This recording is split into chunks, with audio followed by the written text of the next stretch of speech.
Ah, yes, hello, it's Sussex Murphy here. Unfortunately, we did have something very special planned for you today.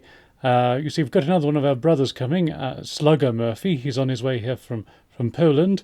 Unfortunately, he seems to have gotten rather lost along the way, so our plans have kind of had to go out the window. So instead, please enjoy this special episode of Furphy's Fables with our cousin Furphy. But before we get to that, we must get to the sponsorship announcement. And I, BG Tips, shall be doing the sponsorship announcement. Furphy's Favourites, along with all other Murphyverse programming, is brought to you by Home for the LD Lee, a wonderful website where you can buy laserdiscs. That's a form of physical media, you see. So, yes, if you're into physical media and you don't have any laserdiscs yet, then what are you waiting for? Go check out Home for the LD Lee. Ah, yes, hello, it's Cousin Furphy here. And I haven't really got anything prepared, so we're just going to have to wing it, really. As Sussex said earlier, we did have something planned, but that's kind of had to be thrown out. So yes, I'm just here to give you some stories, because everybody loves my stories, I believe. So, yes. Now, something I've never really talked about before. I have mentioned, obviously, that I am the Reverend Furphy, or Reverend C.F. Furphy, o.b.e. Now, I've sort of glazed over a lot of my religious backstory, just sort of talking about the song, but there is a bit of a further backstory that I've never really spoken about before because it seems a little bit taboo. But I was one of the people that wrote the Bible.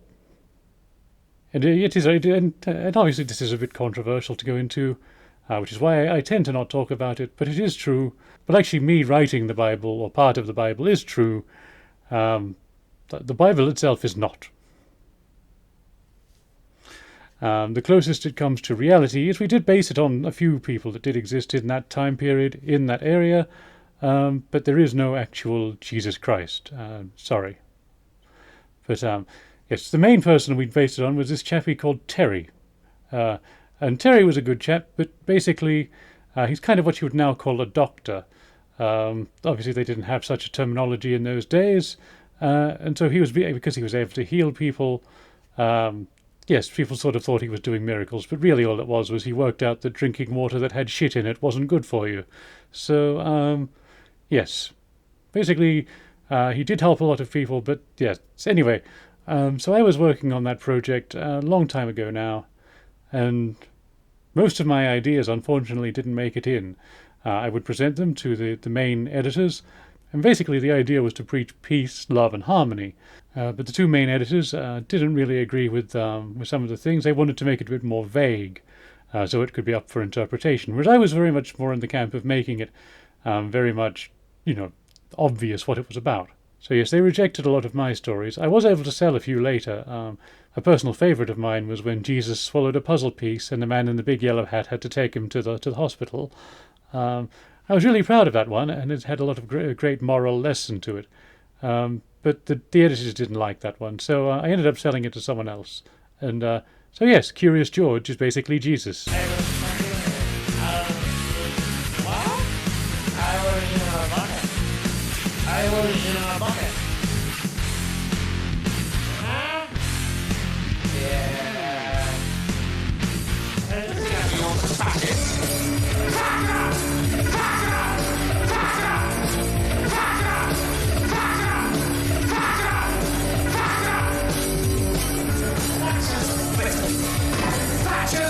Well, that certainly was interesting, Furphy, but something we've been asked about, or you've been asked rather specifically by our sponsor, Charlie from Home for the LD Lee. You've been around a bit. What can you tell us about the origins of cocktails? Oh, cocktails, yes. Yes, I have many a story about a cocktail or two. Okay, we'll leave him to that. Well, yes, David Bowie, he was very well hung, and so he could sort of stick it up behind him and it would be like a tail, and no, Furphy, we're not meaning like that. I mean cocktail the drink. Oh, okay, I can do that. Okay, good. Well, yes, I have indeed been around a lot, and I have been around a lot of bars in my time. I did work in a cabaret in Berlin, 30s, 40s era, sort of just before and during the Second World War, and a little bit after. That's actually where I got to punch Adolf Hitler in the balls. He came in one day, And I ran up his trouser leg, gave him a good 1-2 in the plums, and he fell, stupid moustache first, down onto the bar, spilt beer all over himself, and he was lying around, rolling around on the floor, drenched in beer, wondering what the hell had hit him. So yes, I've had various jobs in that sort of industry ever since. Not recently, not in the last sort of say 10 years, but up until then, it was an on again, off again. It was an on again, off again thing between other jobs. So yes. Now, one I suppose that a lot of people would be wondering about, as it has quite an unusual name, is sex on the beach. I'll put the recipe up on the screen for you now. And basically, yes, I remember the day that this was invented. This was sort of, I think, the very late 60s, maybe mid 60s. This was in California, and everyone was on the beach having a lovely time. And because this was sort of the free love era, everyone was just sort of getting it on, shall we say.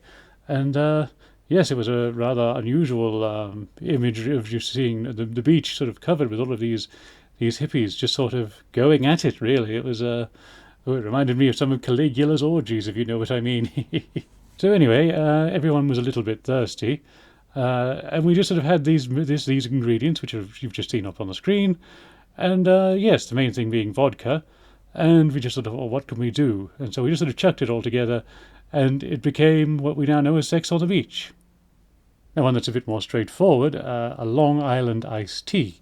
In fact, we have someone here who can perhaps tell us a bit more about that one, as he was also there and very much involved in the process.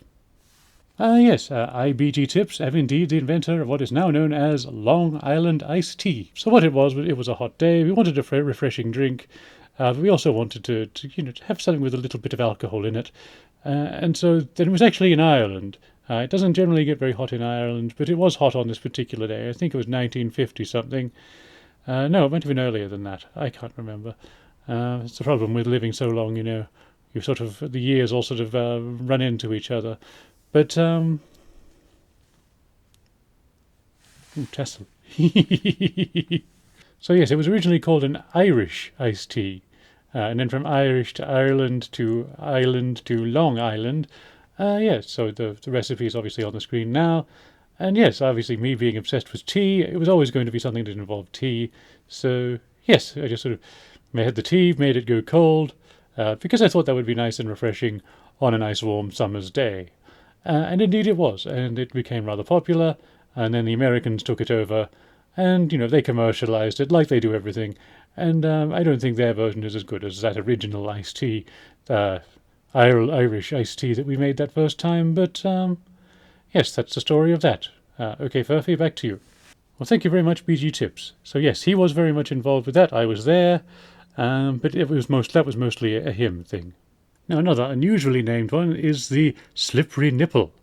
And the reason this one got its name was because that traditionally, this isn't something that most people know about, but originally, when it was initially invented, you would pour it onto your partner's nipple and sort of suck it off of there. So, yes, it's a bit of a sort of a sexual thing, yes. Probably best not to go into too much detail, as we may get in trouble on YouTube. But yes, that was the idea of it. That's why it's called that, because it would make your nipples, well, initially slippery, but then it'd get a bit sticky and horrible, and you wouldn't want to put your shirt back on afterwards. You'd probably have to give it a good wash first. Before the nipple, I mean, not the shirt. Well, unless the shirt had something spilt on it, I suppose. Then you could wash that too. But yes. Now, one of my personal favourites is the Golden Furphy. The Golden Furphy, obviously, is one I invented. I actually gave my own name for this one. I'll put the ingredients up on the screen. There is quite a lot that goes into it. And obviously, the Golden Furphy, it's fairly self-explanatory why it's called that. I invented it, and it has a sort of a golden look to it. So, yes, the Golden Furphy, named after yours truly, Cousin Furphy, or the Reverend Furphy, or Reverend C.F. Furphy, o.b.e, to give me my full title. Oh, so that was interesting. So you've been around for quite a few of the inventions of, or you were involved personally in the inventions of several alcoholic cocktails, a lot of sort of the staple cocktails. Oh, yes, there's probably more I can tell you about, but maybe we'll save those for another time. Okay, then, is there anything else you wanted to talk about, seeing as this is your show? Well, there was something that was rather popular last time, so I thought I'd do a follow-up on that. Okay, go for that. Long-term viewers of Furphy's Fables will remember that on the debut episode we had a list of people that I've had sex with, or celebrities that I've had sex with. This was, obviously a very popular part of the show, and so this time we're not going to go as far as that, because that was a complete list of celebrities I've actually had sex with. This time we're going to do celebrities that I've gotten a hand job from.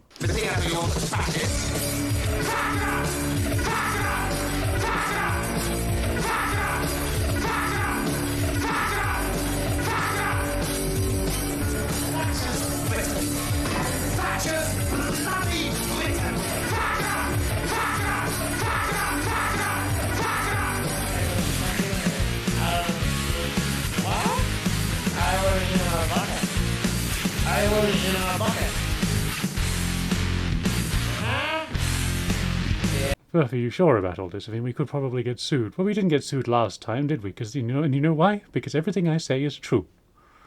All right then. Well, that's all we've got time for on this episode of Furphy's Fables. Thank you for watching. Don't forget to like and subscribe. Comment down below. Check out Home for the LD Lee. Check out our website, which is written here somewhere. And yes, what else? Thank you.